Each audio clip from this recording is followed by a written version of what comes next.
You ask Tiger to calculate. This deals with linear inequalities with one unknown. The final result is f smaller than 2. Let's solve it step by step. Group all constants on the right side of the inequality. Subtract 1 from both sides.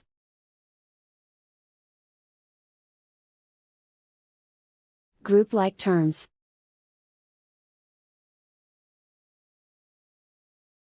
Simplify the arithmetic.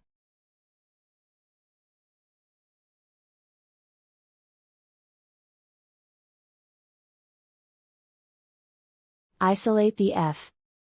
Divide both sides by 4.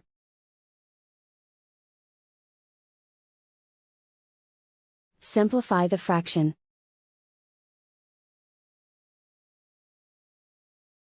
Find the greatest common factor of the numerator and denominator.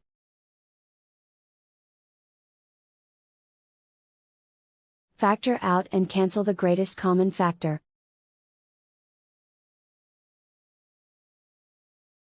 Plot the solution on a coordinate grid.